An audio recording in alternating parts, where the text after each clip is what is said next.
Give me a second, sir. We are going line. It is in process. Yeah.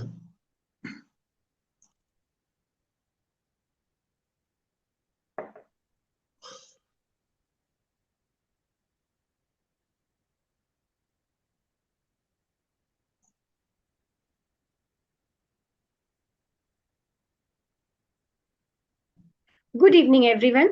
A very warm welcome to all the respected doctors and participants joining us today for this digital session.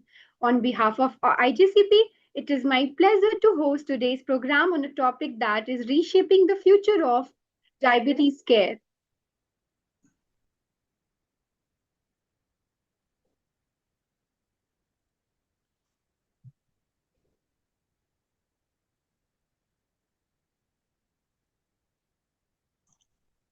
I'm not able to hear you. Yeah, sir. Yeah, I'm not able to hear you. Now, are you able to hear me? Yes, sir. Okay. Sir, you are So please. now I am audible? Yeah, now you're audible. Yeah. Okay. Okay. Yeah. Type 2 diabetes has always demanded innovative, effective, and yeah, sir. Okay. Type 2 diabetes has always demanded innovative, effective, and patient-friendly solutions.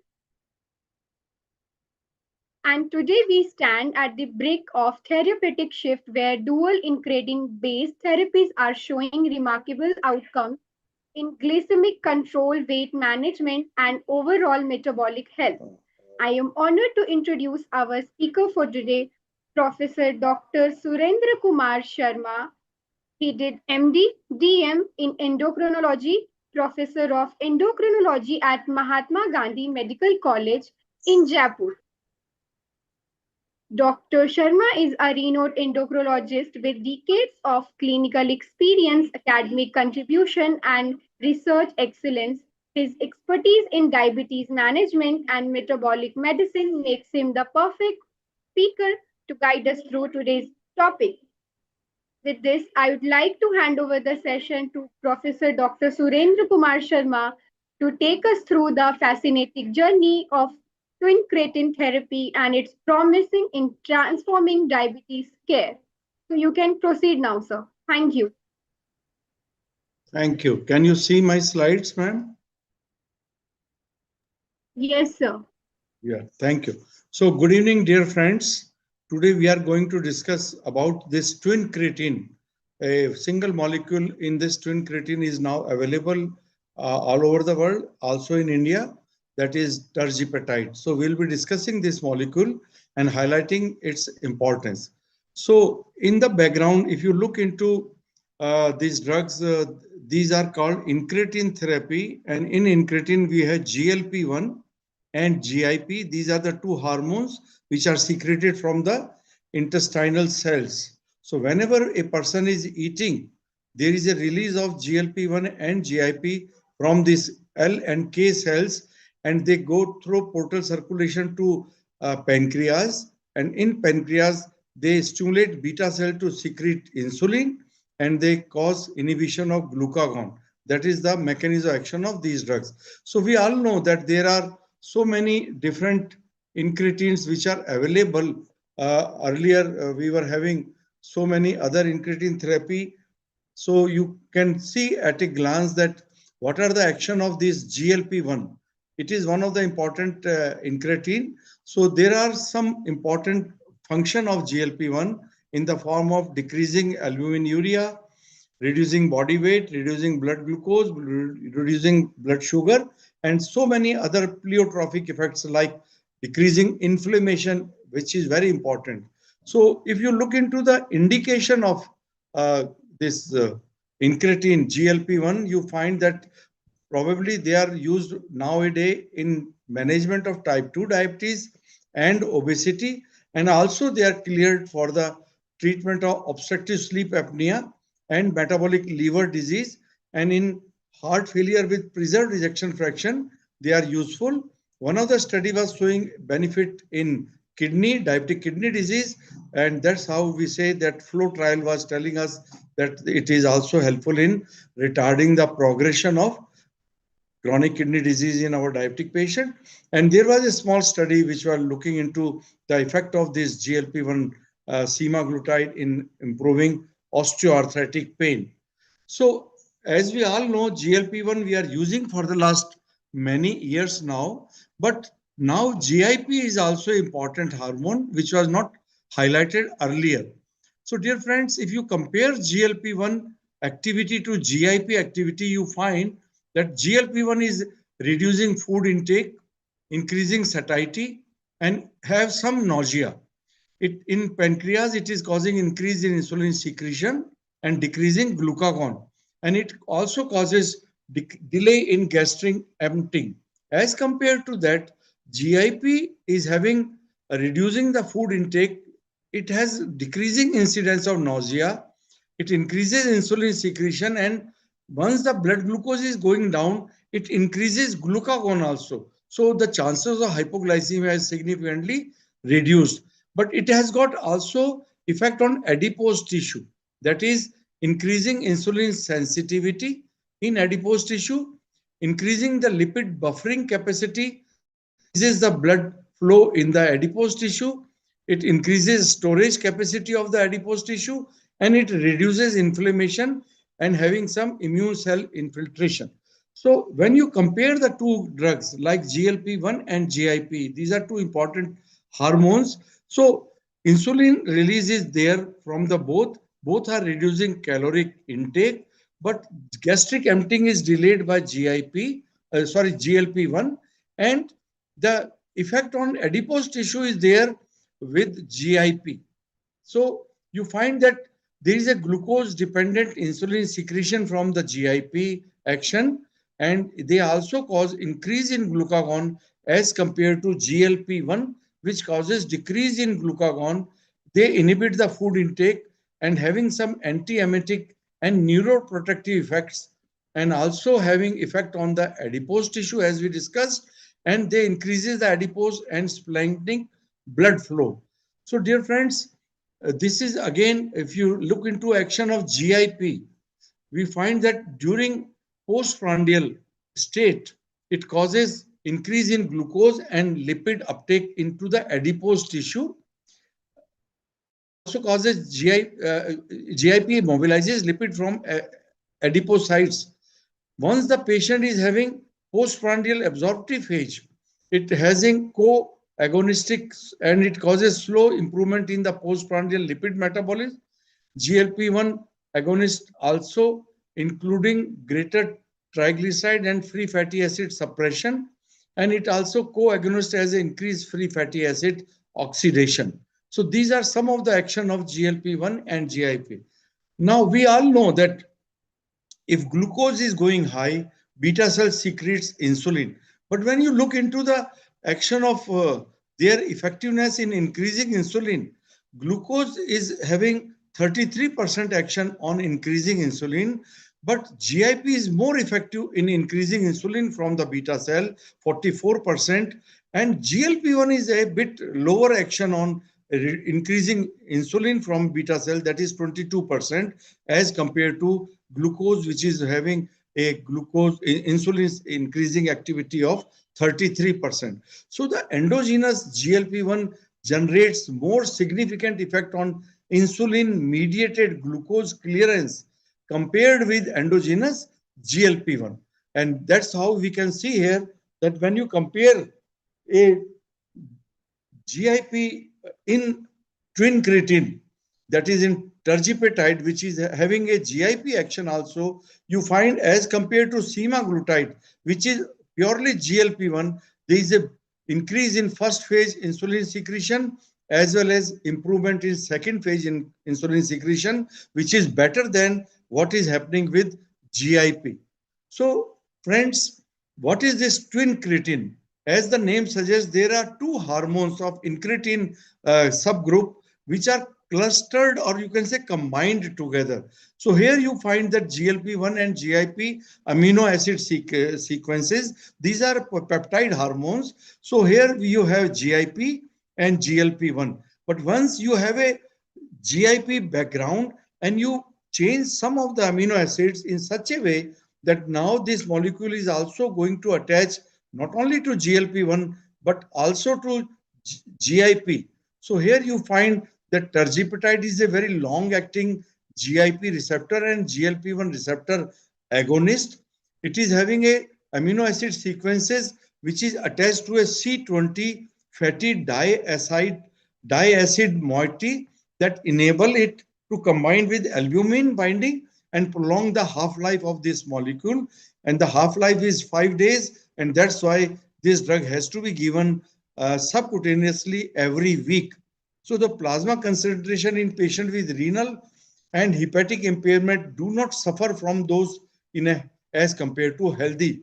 So here you can see that this twincretin terzepatide is having a native GIP sequence, and the GLP-1 amino acids were attached in such a way that now it is attaching to both GIP as well as GLP-1 receptors, having long half-life, and that's why it is to be given once a week. It is a peptide, so we have to inject it by subcutaneous route. So this drug, terzepatide, which is a market name by the name of Mounjaro, addresses some of the important biological adaptations of obesity. So we know that GLP-1 and GIP receptor agonist reduces appetite, reduces caloric intake, and they also reduces the intensity for craving and preference for high sugar and high fat diet. And that's why they are very useful in reducing not only glucose but also weight of the patient. So through this combined action of GIP and GLP-1 receptor, this terzepatide, that is Mounjaro, lowers the body weight, results in greater fat mass loss than the lean mass loss.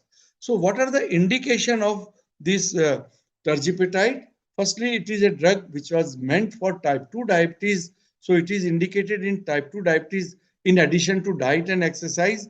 And you can also use this drug with other drugs in combination like metformin, sulfonylurea, even with insulin. And also it is a very important drug for the chronic weight management.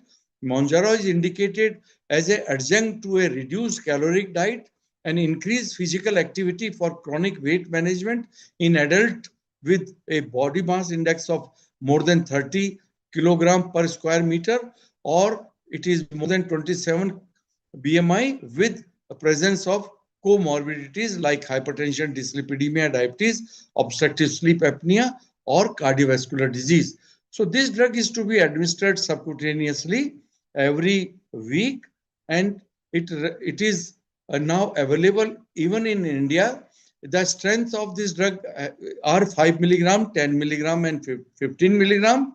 But we always start the initiation of this drug with 2.5 milligram every week for a period of 1 month, and then we increase the dose to 5 milligram.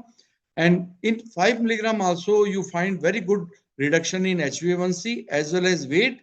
But if you want to get more benefit, you can increase it to 10 milligram per week, or even people have used it to the maximum tolerated dosage, that is 15 milligram. And it is not indicated in type 1 diabetic patient, and it should be avoided in patient who are having a history of pancreatitis. So in the development program of Mounjaro, that is terzepatide, there were a large number of patients were included, and these together we call them SURPASS study. And in this SURPASS study program, Mounjaro was used as a monotherapy. It was also compared to semaglutide, in insulin degludec, insulin glargine, and it was also add-on to insulin versus placebo. So more than 6,200 patients were enrolled in this different SURPASS program in type 2 diabetic patients. And when you look into number of patients, you find that it can be used significantly reducing weight of the patient and also HbA1c of the patient. So here you find that in SURPASS studies, there is a significant more than 2.5% HbA1c reduction once you are using a twincretin like terzepatide, Mounjaro.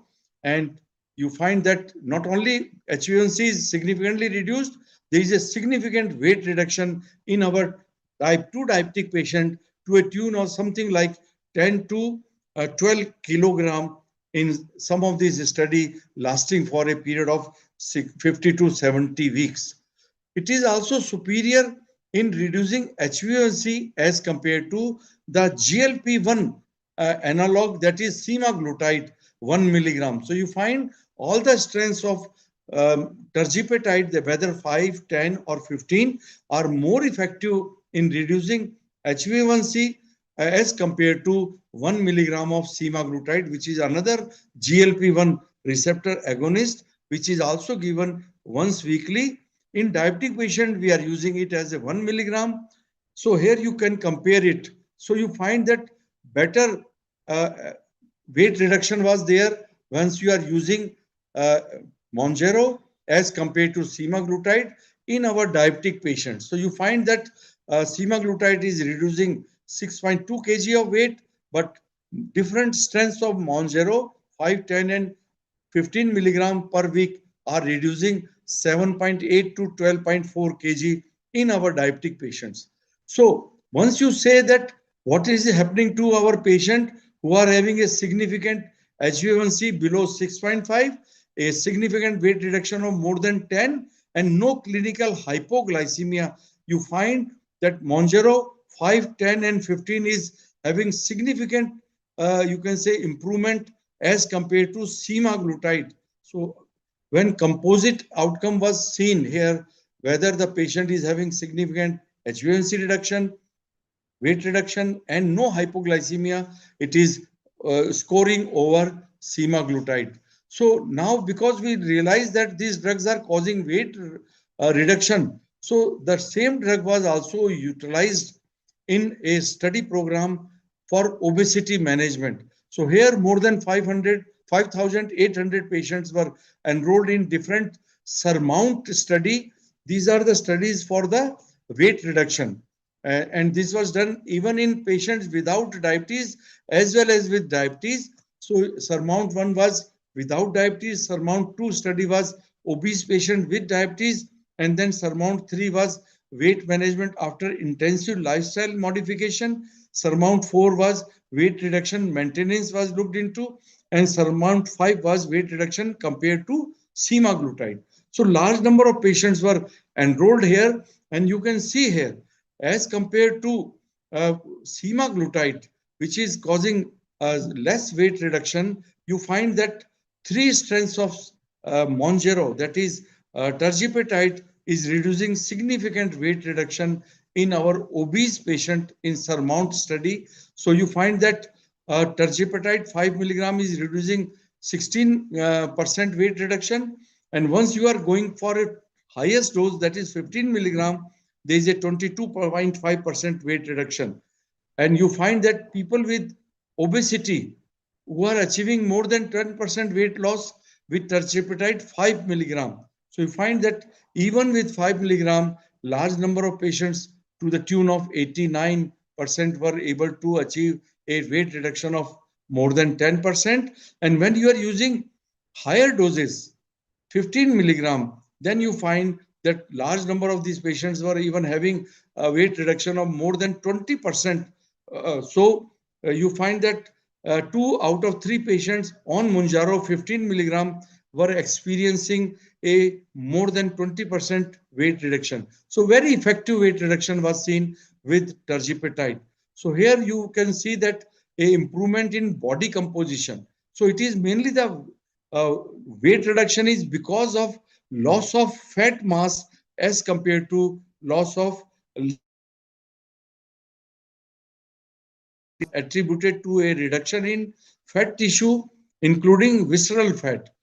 In addition to weight reduction, you find there is a significant reduction in systolic blood pressure, diastolic blood pressure, even triglycerides were reduced significantly, and there is an improvement in HDL cholesterol and some decrease in LDL cholesterol.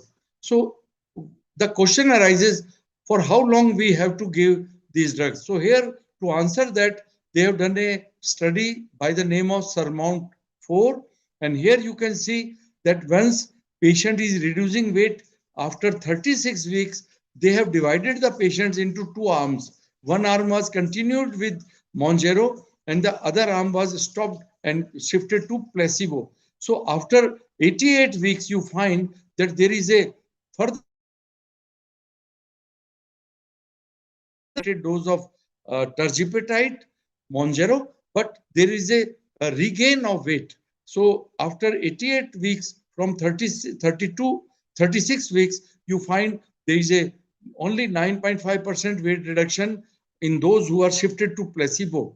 So indicating that it is a long treatment, you have to continue it very long time so that patient can maintain the weight what he had lost. So it is demonstrating superior weight reduction when you are comparing it to the weight reduction by semaglutide. So here you can see that uh, as compared to semaglutide, to the maximum tolerated dose, that is semaglutide maximum tolerated dose was 1.7 to 2.4 milligram per week. Here you find that there is a 21.6% weight reduction with Monjaro 15 milligram as compared to only 15.4% weight reduction with a weekly injection of semaglutide. So dear friends, in summary, we can say that tirzepatide is significantly reducing body weight by average of 16% with 5 milligram weekly and 22.5% with 15 milligram weekly. It also improves the blood pressure, waist circumference, triglycerides, and improve the HDL cholesterol. So the most common adverse effects of these drugs are GIT side effects, and they are mostly mild to moderate. In addition to this, you find that this drug was also now helpful in reducing the significant steatohepatitis and fibrosis in our patient with MASLD. So metabolic dysfunction associated steatohepatitis patients were also improved when you are using tirzepatide. The study was also done with this tirzepatide on patients who are obese and having heart failure with preserved ejection fraction, and there it also improves the hospitalization for heart failure and causes decrease in cardiovascular. So dear friends, once a drug is given, we should also know what are the side effects of that drug.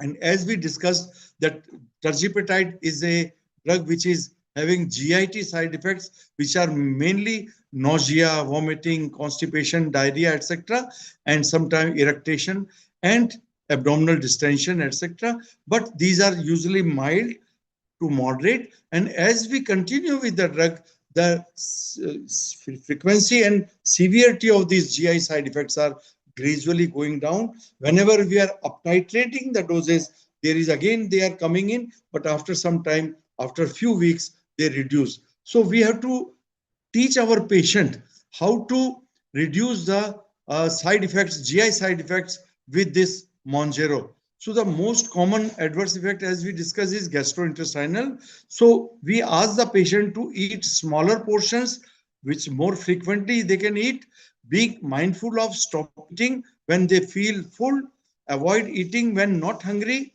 and staying hydrated, avoiding high fat or spicy food, and moderating intake of alcohol and fizzy drinks. So while doing this, you can significantly reduce the GI side effect of this Monjaro. But one should be very careful that we should avoid this drug in patients who are having acute pancreatitis. And if there is a history of pancreatitis in the past, we should be very careful. If the patient develops pain, abdomen, and vomiting, etc., we have to exclude pancreatitis with our investigation. It is not to be given during pregnancy and during breastfeeding, and it was having no experience of patients who are having diabetic retinopathy. So we have to be very careful monitoring the diabetic, you can say fundus examination of our diabetic patients when you are using it in our diabetic patient. So dear friends, in summary, we can say now we are having two incretin hormones, GLP-1 and GIP, and in this Twincretin dual incretin therapy, they have combined the two hormones in such a way that their efficacy has significantly reduced and their side effect profile is significantly reduced. Looking into these results, people have also looked into other, you can say, uh, combining different incretins. And here in this study, they have looked into combining GLP-1, GIP, and even glucagon. And they wanted to look into what is the effect of these drugs in reducing HbA1c, weight, and effect on their, you can say, other areas like MASLD, etc. So with this, I can stop here. And if there are any questions, we can take them. Thank you.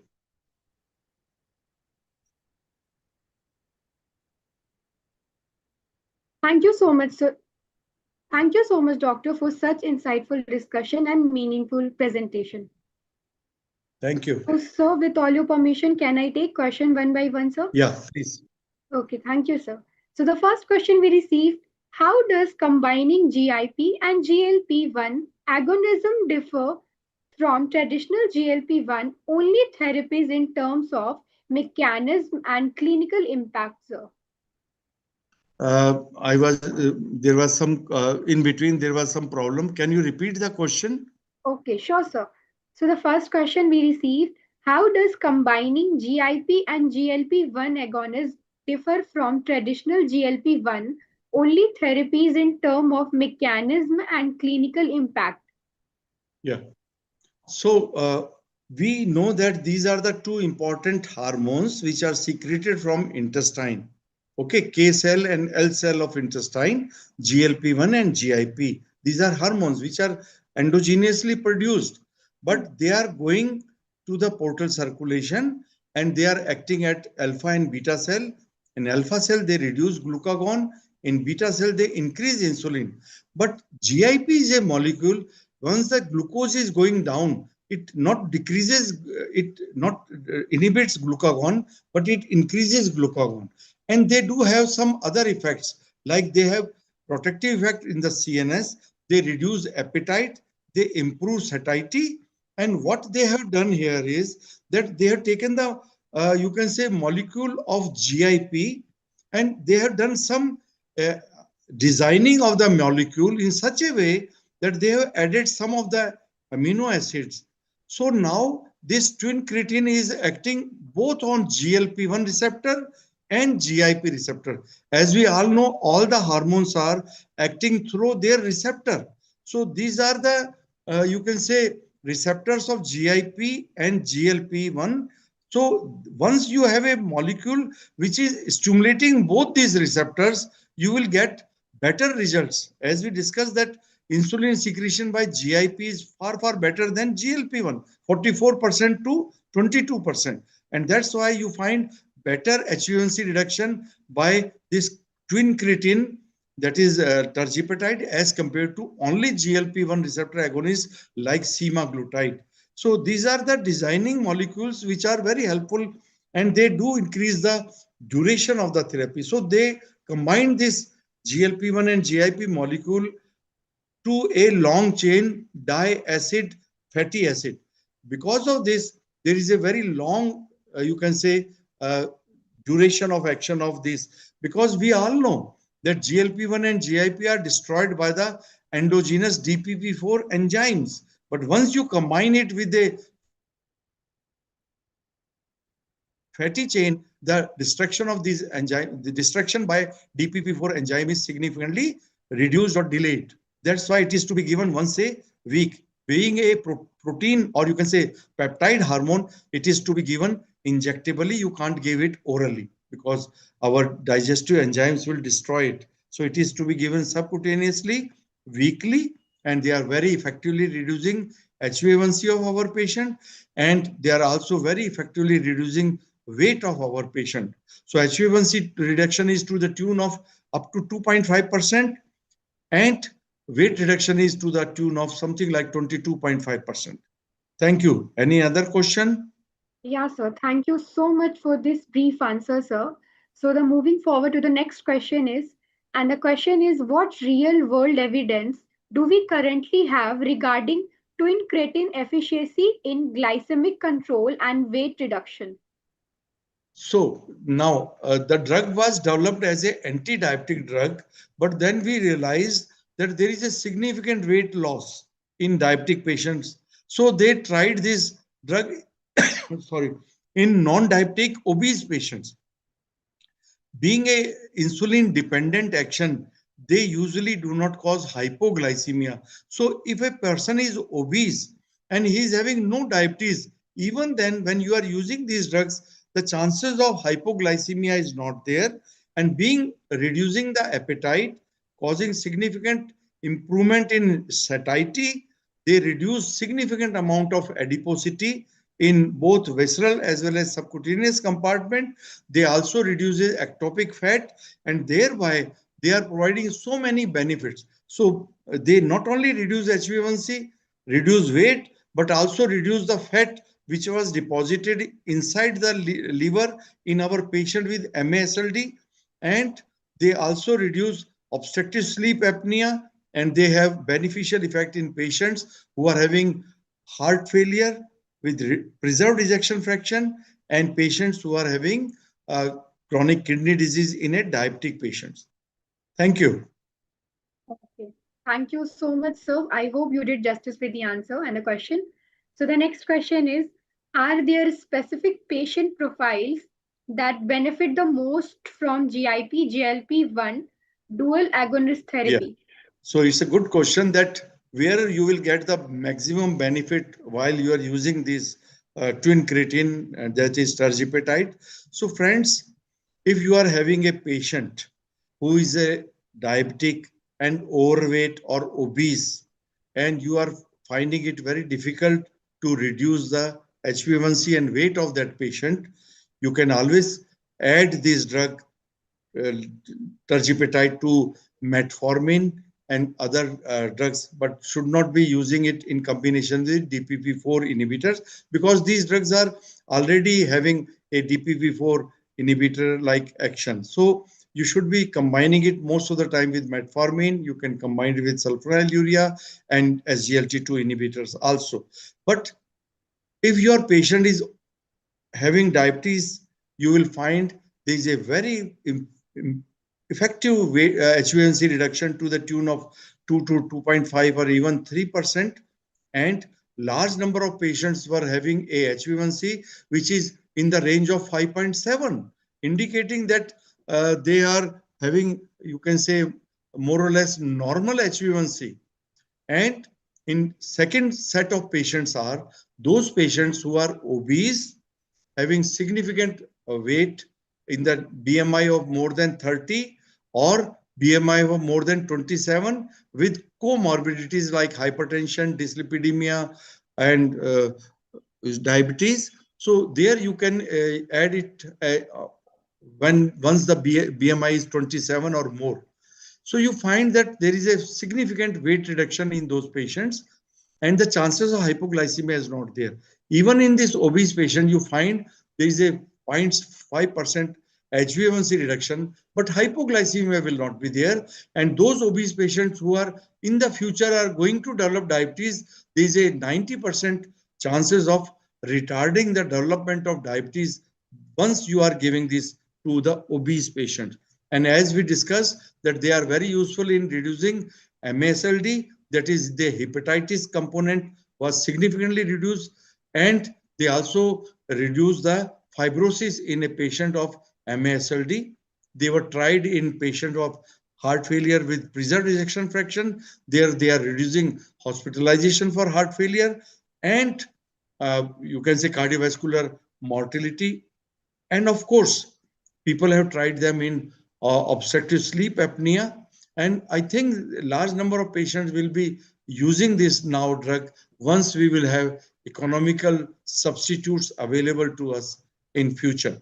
Because once the, you can say, the drug will be available by Indian pharma after, you can say, clearance of their, you can say 15 years of these drug use, then you find that large number of Indian pharma will be bringing in a very cheaper version. So our Indian patients are very lucky to be having weight reduction, HbA1c reduction, liver health and cardiovascular health and kidney health will be improved with this. If you compare it to the insulin, you find insulin is very poorly, effectively reducing HbA1c in our obese diabetic patients.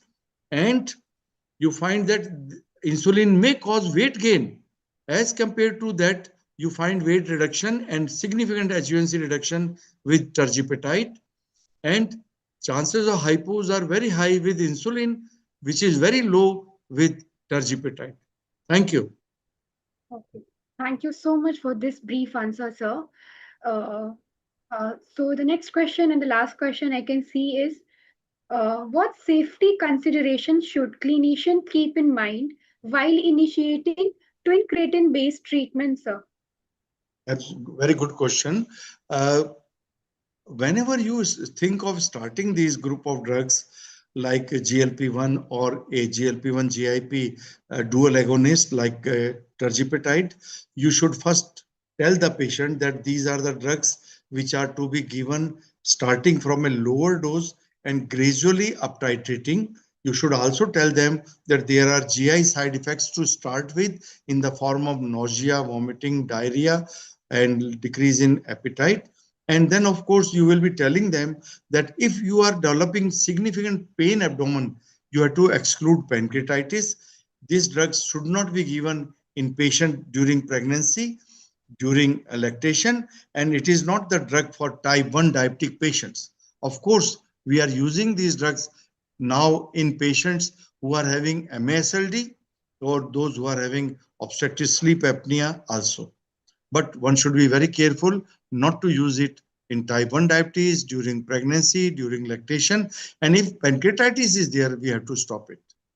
So, and very important point is that if a lady wants to have a lady who is with type 2 diabetes and now wants to go for pregnancy side, then she should stop these drugs at least 1 or 2 months before planning a pregnancy, and then shift the patient to other drugs so that her HbA1c is well controlled before, you can say, planning a pregnancy. That is very important. Thank you. Okay. Thank you so much for this brief answer, sir. I hope you did justice with all the answer. So as I can see, there is no more question is left, sir. So with Thank you. all your permission, sir, I can conclude this session. Yeah, please. Thank you. Good Okay. night. Yeah, sir. So on behalf of IGCP, sir, we express our deep gratitude to all our speakers, experts, and to each participants who joined us today. Your time, your knowledge, and your commitment to improving and make a difference. We hope today's session helped shed more light that can lead to better outcomes across India. So thank you once again for being with us. Wishing you all wonderful evening. Stay safe, stay connected with IGCP, and goodbye. Take care. Thank you, sir. Thank you. Good night.